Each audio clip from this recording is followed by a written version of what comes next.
જૂનાગઢ શહેરમાં આજે મોડી બપોરે જૂનાગઢના ઉપરકોટ કિલ્લામાં ઉપરકોટના પાણીના તળાવ પાસે આવેલા ભૂતિયા ટાવર પાસેથી એક યુવાન સીડી ઉતરતા તેઓ રીલિંગ પકડવા જતા ત્યાં યુવાન ત્યાંથી પટકાતા તેઓને નીચે પડતા ગંભીર ઇજાઓ થઈ હતી। ત્યારે આ યુવાનને ગંભીર ઇજા થવા છતાં પણ 108ને જાણ કરી હતી, પરંતુ 108 આવ્યા બાદ તેઓ આ યુવાનને જૂનાગઢ સિવિલ હોસ્પિટલમાં સારવારમાં ખસેડ્યા હતા। બનાવની વધુ વિગત આપતા જણાવ્યું હતું કે ઉપરકોટ હવે ફરવાયેલા એક સ્થળ નહીં, પરંતુ ઉપરકોટમાં અનેક વખત સાયકલિંગ સ્ટ્રીટની ઘટના બની રહી છે। ત્યારે ઉપરકોટમાં વારંવાર અકસ્માતની ઘટનાઓ બનતી રહે છે। આવા બનાવો ન બને તે માટે પણ તંત્રએ કવાયત હાથ ધરી જોઈએ, પણ હજી સુધી કોઈ કવાયત હાથ નથી ધરી અને ઉપરકોટમાં બનાવ બને છે ત્યારે ઉપરકોટના અધિકારીઓમાં માનવ જાત જેવી કોઈ વાત નથી, માત્ર કેવા પૂરતી જ સેવાકીય પ્રવૃત્તિ કરતા તેવું દેખાડવામાં આવે છે। આ યુવાન પડ્યો છે તે યુવાનો ગંભીર ઇજા હાલતે તેઓને સિવિલમાં લઈ જાય છે। તેઓના હાથ પગે ગંભીર ઇજાઓ થવા પામી છે તે સ્પષ્ટ દ્રશ્યો બતાવી આપે છે।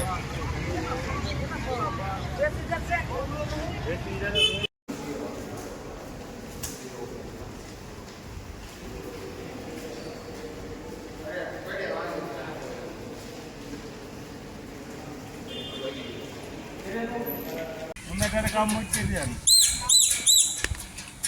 आपला दोस्त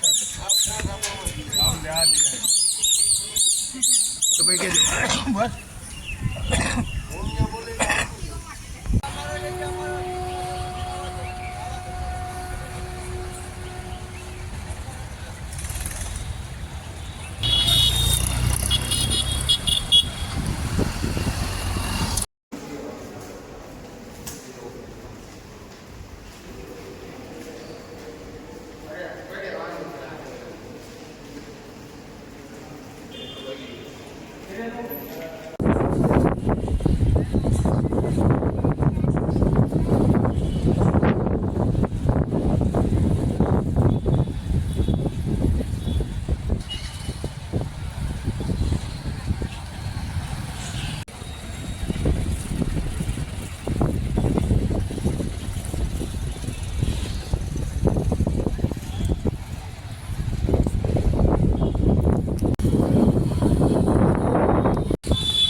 હાલમાં સમગ્ર દેશભરમાં અને સમગ્ર ગુજરાતભરમાં સમગ્ર સૌરાષ્ટ્રમાં હાલ આનંદનો માહોલ છવાઈ ગયો છે, કારણ કે આગામી તારીખ 15ના રોજ સ્વતંત્ર પર્વની ઉજવણી દર વર્ષે જેમ આ વર્ષે પણ કરવા છે, ત્યારે આ વર્ષે પણ સ્વતંત્ર પર્વની સમગ્ર દેશભરમાં અને ગુજરાતભરમાં અને સૌરાષ્ટ્રમાં સ્વતંત્ર પર્વની ઉજવણી થઈ રહી છે। ત્યારે સમગ્ર દેશભરમાં લોકો દેશભક્તિના રંગે રંગાયા છે। ત્યારે આ દેશભક્તિના રંગે રંગાયાની સાથે સાથે આજ જૂનાગઢ જિલ્લા પોલીસ તત્વો દ્વારા આગામી 15 તારીખના રોજ 78માં સ્વતંત્ર પર્વની ઉજવણી અંતર્ગત જૂનાગઢ જિલ્લા પોલીસ દ્વારા હર ઘર તિરંગા યાત્રા અભિયાન અંતર્ગત આજ જૂનાગઢ જિલ્લા પોલીસ વડા હર્ષદભાઈ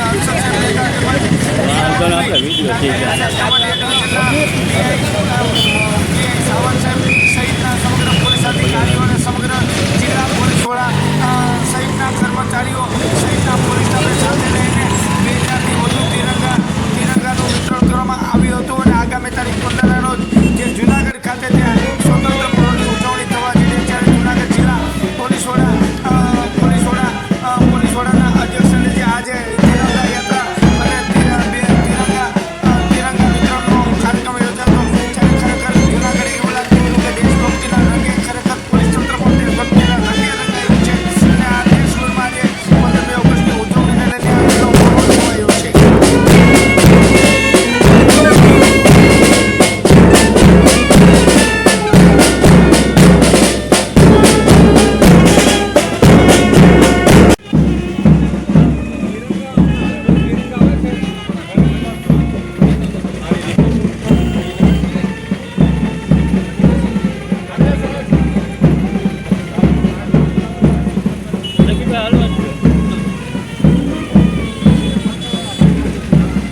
તો આપણે વિડીયો થઈ જાય.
સાહેબ આવી હાલ તો આપણે વિડીયો થઈ જાય.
આગામી 15મી ઓગસ્ટ સ્વાતંત્ર્ય પર્વ આવી રહ્યું છે.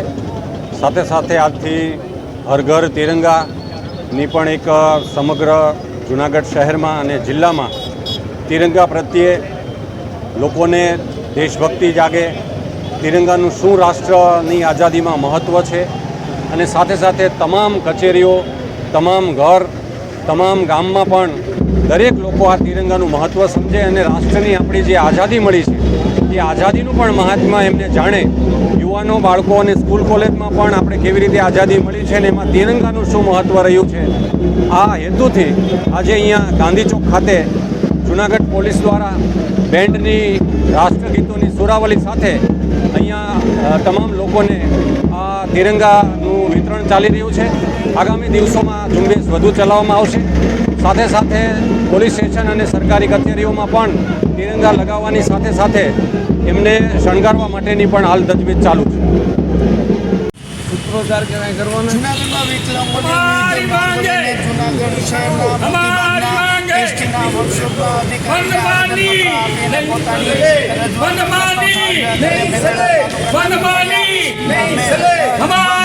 એને આઝાદી મળી ત્યારથી એક પણ એસટી બસ મળી નથી અને એસટી બસ બાબતે છેલ્લા 2-2.5 વર્ષથી વિકલાંગ સંસ્થાના ગુજરાત પ્રદેશના પ્રમુખ 2 વર્ષથી રજૂઆત કરે છે. આમ છતાં પણ આ બસને મંજૂરી મળી છે, આમ છતાં પણ હજી આ ગામને બસ મળી નથી અને આ બસની જે મંજૂરી છે માત્ર કાગળ પર રાખી છે અને નિગમનો જે અહેસાસ હોય છે તે માનવીય નિગમ છે કે છેવાડાના માનવી સુધી લોકોને આ બસની સુવિધા મળે તેવો સરકારનો પ્રતિભાવ હોય છે, પરંતુ આ અધિકારીની ક્યાંક ને ક્યાંક મિલીભગત હોય તો સ્પષ્ટ દેખાય છે. અને આજે આ બાબતે આવેદનપત્ર આપી અને માહિતી આપતા વધુમાં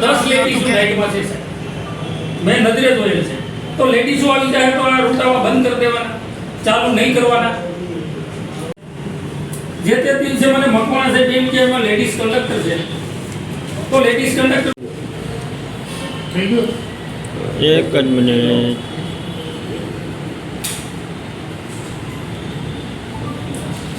ઓકે. હું રમેશભાઈ કોરાટ, મેંદરડા તાલુકાનું નતાળિયા ગામ. એને લગભગ કહેવાય છે કે આઝાદી મળી તેદુની બસ નથી ગઈ. તો આ બાબતથી એ ગામને બસ મળે એ બાબતથી લગભગ મારી 2 થી 2.5 વર્ષથી આ રજૂઆત છે. આ રજૂઆત સત્તાવાર રીતે મંજૂરી પણ મળી ગઈ ટેબલથી કાગળ ઉપર, જેને આશરે 1.5 થી 2 મહિના થઈ ગયા. છતાં આ બસ હજી આ ગામડા સુધી પહોંચી નથી. નિગમનો અભિગમ એવો હોય કે છેવાડાના માનવીને, છેવાડાના ગીર વિસ્તારના ગામને આ લાભ મળવો જોઈએ, પણ આ નિર્ણયની અંદર નથી નિગમનું હિત જોયું, નથી લોકહિત જોયું, ફક્ત ને ફક્ત પોતાનું હિત જોઈ મનમાની કરી અને આજ દિન સુધી એટલે કે 2 મહિના થયા આ બસ અહીંયા પહોંચી નથી. હું રૂબરૂ અને ટેલિફોનિક વાતચીત કરતાં મને કોઈ પોઝિટિવ જવાબ નથી મળતો.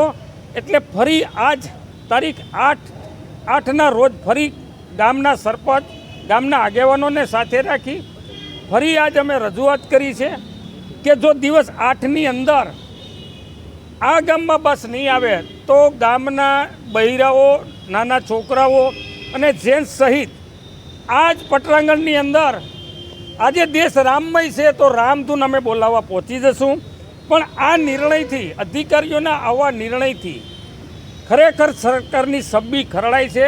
એટલે આવા અધિકારીઓ ઉપર ખરેખર સરકારે પણ ધ્યાન રાખવું જોઈએ કે પોતાનું હિત જોઈને જો આ નિગમ અકાવતા હોય તો એની ઉપર ખરેખર એક્શન લેવાવી જ જોઈએ.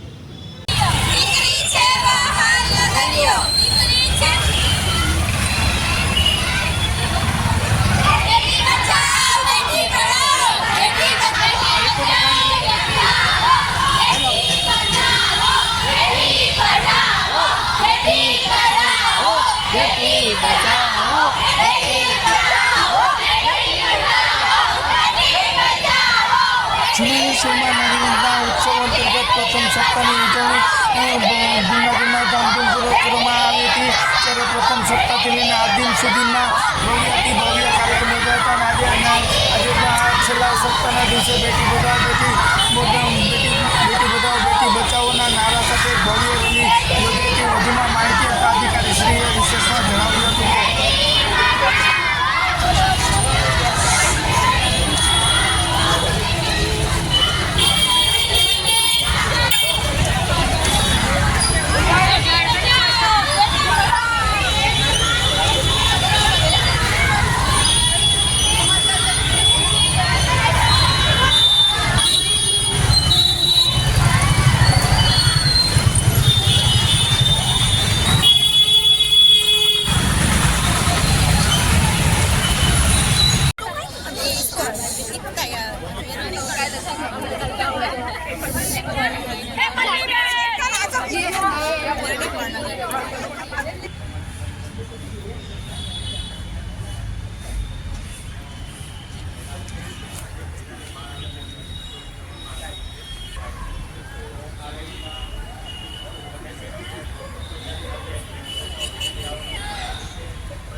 जिंदा देशवासियों, आप सब यंग जनरेशन, मेरे जैसी सशक्त महिलाओं युवती, मेरे बेटा भविष्य हो। मैं चाहता हूँ आप मेरे देखिए बहुत सुनीता अपने दौला विलियम मेरी कॉम और बेबी मिल जाए देश का नाम रोशन करो खूब पढ़ो आगे बढ़ो और हमारे देश का नाम रोशन करो माता पिता का स्कूल का नाम रोशन करो जय हिंद।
देशवासियों आप सब यंग जनरेशन मेरे देश की सशक्त महिलाओं युवती मेरे बेटा भविष्य हो मैं चाहता हूँ आप मुझे एक और मेरे देखिए बहुत सुनीता अपने दौला विलियम मेरी कॉम और बेबी मिल जाए देश का नाम रोशन करो खूब पढ़ो आगे बढ़ो और हमारे देश का नाम रोशन करो माता पिता का स्कूल का नाम रोशन करो जय हिंद। નમસ્કાર. મહિલા અને બાળ વિકાસ વિભાગ દ્વારા દર વર્ષે ઓગસ્ટના પ્રથમ સપ્તાહમાં નારીવંદન ઉત્સવની ઉજવણી કરવામાં આવે છે. ઉજવણીના ભાગરૂપે 7 દિવસ સુધી જુદા જુદા થીમ આધારિત દિવસોની ઉજવણી કરવામાં આવે છે. જેમ કે પ્રથમ દિવસે આપણે મહિલા સુરક્ષા દિવસ ઉજવવામાં આવે છે, બીજા દિવસે આપણે બેટી બચાવો બેટી પઢાઓ દિવસ, ત્રીજા દિવસે આપણે મહિલા સ્વરોજગાર દિવસ. એવી જ રીતે આજે આ સપ્તાહના છેલ્લા દિવસે આપણે મહિલા અને બાળ આરોગ્ય દિવસની ઉજવણી કરવામાં આવી રહી છે. આ મહિલાના બાળ આરોગ્યના દિવસે આપણે પૂર્ણાહુતિના દિવસે બેટી બચાવો બેટી પઢાઓ થીમ આધારિત આજે આપણે રેલીનું આયોજન કરવામાં એજી સ્કૂલથી આયોજન કરવામાં આવ્યું હતું. આ રેલી આઝાદ ચોકથી લઈ અને સ્કૂલ સાથે પૂર્ણાવતી કરવામાં આવેલી હતી. આ રેલીમાં અમને પોલીસ વિભાગ, સખી વન સ્ટોપ સેન્ટર, 181 અને ખાસ કરીને મીડિયા મિત્રોનો પણ અમને ખૂબ પ્રતિસાદ મળ્યો, જેના કારણે અમને જે બેટી બચાવો બેટી પઢાઓનો જે નારો છે અમે આખા જૂનાગઢની જનતા સુધી પહોંચાડી શકીએ. Thank you. રેલીનો મુખ્ય ઉદ્દેશ હતો કે જે બેટી બચાવો બેટી પઢાઓનો ઉદ્દેશ છે કે જે આપણે ગુજરાત રાજ્યમાં સ્ત્રી અને પુરુષની સંખ્યા એક સરખી જળવાઈ રહે, જે બેટી દીકરીઓને વધારે લાભ મળી શકે અને જે રાષ્ટ્ર નિર્માણમાં મહિલાઓનું પણ જે સ્થાન છે એ આપણે સુનિશ્ચિત કરી શકીએ એ માટે આજે થીમ આધારિત આપણે બેટી બચાવો બેટી પઢાઓની રેલી કાઢવામાં આવે. આ રેલી દ્વારા લોકોને શું સંદેશ આપો છો? રેલીમાં એ સંદેશ આપો છો કે અત્યારે જે દીકરીઓનો જે જન્મ થાય છે એને આપણે સુશિક્ષિત કરીએ, એટલે કે આપણે જે પુરુષોને જેવી રીતે ભણાવવામાં આવે છે એવી રીતે દીકરીઓને કોલેજ સુધી મોટા અભ્યાસ કરી અને આપણે એને સુશિક્ષિત કરીને સ્વરોજગાર એટલે કે મહિલા સશક્ત કરવાની છે કે ભવિષ્યમાં એ પણ પુરુષની જેમ કમાતી થાય, પોતે પગભર થાય, એના માટેનું ઉદ્દેશ અમારો રહેલો છે. જેવો છે અત્યાચારો ન થાય એના માટે સરકારશ્રી દ્વારા ખૂબ જ યોજનાઓ પણ અમલ કરવામાં આવી છે. જેવી રીતે અત્યારે 181 દ્વારા કોઈ બી આવી અત્યાચાર થાય તો એને 24 કલાક એની સેવા આપવામાં આવી છે. એવી રીતે મહિલા અને બાળ વિકાસ વિભાગ દ્વારા સખી વન સ્ટોપ સેન્ટરની અમારે શરૂઆત કરવામાં આવી છે, તો કે ત્યાં અત્યાચારો ના થાય એના માટે પણ પ્રયત્ન કરવામાં આવ્યા છે. એવી જ રીતે પોલીસ વિભાગ દ્વારા આખું એક મહિલા હેલ્પ ડેસ્ક શરૂ કરવામાં આવ્યું છે. જોડે સી ટીમ પણ દરેક જિલ્લામાં કાર્યરત છે. એટલે અત્યાચારો ન થાય એના માટે ખાસ તો અમે જો મહિલાઓ સુશિક્ષિત થશે એટલે અત્યાચારો ઓટોમેટિક ઓછા થશે. હવે જે નવા કાયદા આવ્યા એના માટે જો કોઈ બેન ફરિયાદ પોલીસ સ્ટેશનમાં જાય તો ફરિયાદ લેવી, FIR નોંધવી કમ્પલસરી કરવામાં આવી છે. જો આવી કોઈ એવો કોઈ બનાવ બને કે ફરિયાદ નથી લેવામાં આવતી તો અમારા જુદા મહિલા ઉદ્દેશને લગતા અમારા દાખલે કે સખી વન સ્ટોપ સેન્ટર છે, પોલીસ બેઝ સપોર્ટ સેન્ટર છે, આવા જુદા માધ્યમથી દાખલે કે સી ટીમ પણ આના માટે મદદરૂપ થાય છે. એટલે એવો રેર કેસમાં કદાચ એવું બને કે કદાચ તપાસ કરવાની બાકી હોય અને કદાચ કેસ FIR ના નોંધી હોય, બાકી જનરલી મહિલાઓને પૂરો પ્રયાસ કરવામાં આવે છે.